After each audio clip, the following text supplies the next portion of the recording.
जय श्री कृष्ण। आज बात करते हैं हरतालिका तीज की। ये व्रत कौन करता है, इसकी कथा किसने किसको सुनाई। ये व्रत सुहागिन औरतें करती हैं अपने पति की दीर्घायु के लिए, मंगल कामना के लिए, और कुंवारी कन्याएं करती हैं अच्छा वर मिले इसके लिए। और इसकी कथा सुनाई भोले बाबा ने माँ जगदम्बा को। होता ये कि माँ पार्वती, भोले बाबा सब कैलाश पर्वत पे बैठे हैं, भोले बाबा के गण भी बैठे हैं, आपस में चर्चा हो रही है, बातचीत कर रहे हैं। तभी माँ पार्वती पूछते भोले बाबा से कि ऐसा मैंने क्या व्रत किया था, क्या पुण्य किया था कि आप मुझे मिले। तो भोले बाबा उन्हें बताते हैं, जब आपका जन्म हिमाचल राज्य के जो राजा थे हिमालय, उनके यहाँ हुआ। माँ मैना, आपका नाम था पार्वती।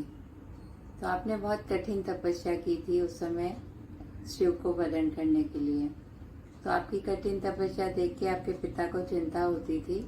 और उस समय क्या हुआ कि नारद मुनि आते हैं और कहते हैं कि मैं आपकी बेटी के लिए रिश्ता लेकर आया हूँ भगवान विष्णु का। तो आपके पिता खुश हो गए कि भाई भगवान विष्णु ने जमाता के रूप में मिले, जमाई के रूप में मिले, इससे अच्छी और क्या बात होगी। लेकिन आपको ये बात पसंद नहीं थी। आप अपनी सखी को आपने कहा कि मुझे तो जीना ही नहीं है। तो आपकी सखी ने कहा ऐसे नहीं करो, जब तुमने इतनी तपस्या की है तो तुम्हें भगवान शिव मिलेंगे, तुम और तपस्या करो, मैं तुम्हें ऐसे गुफा में ले जाती हूँ जहाँ तुम्हारे पिताजी तुम्हें ढूंढ नहीं सकेंगे।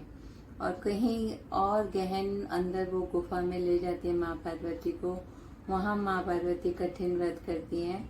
और जिस दिन उनकी तपस्या पूरी होने वाली थी, उस दिन ये भाद्र माह का शुक्ल पक्ष की तृतीया थी और हस्त नक्षत्र था। कठिन तपस्या के समय भगवान शिव का सिंहासन आसन डोला कि भाई ऐसा कौन भक्त जो उन्हें पुकार रहा है।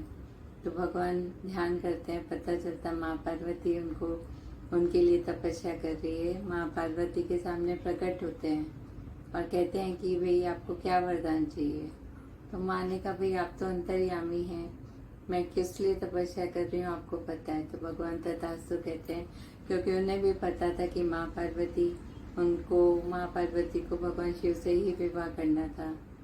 उसके बाद जब माँ पार्वती उस गुफा से निकलती है, वो बालू का शिवलिंग लेके जिसकी उन्होंने पूजा की थी, उसका विसर्जन करने के लिए, तभी उनके पिता ढूंढते हुए उन्हें आते हैं और उनको देख के रोने ही लगते हैं कि तुम कहाँ थे, मैं कितने दिन से तुम्हें ढूंढ रहा था, और तुम चलो महल में चलो। तो बोली मैं चलूंगी, लेकिन मैं विवाह करूंगी भगवान शिव से।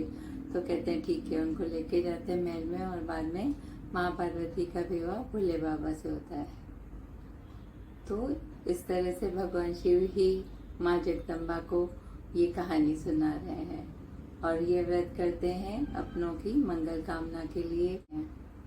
तो जय हो भोले बाबा की, जय हो माँ जगदम्बा की, सबका मंगल हो।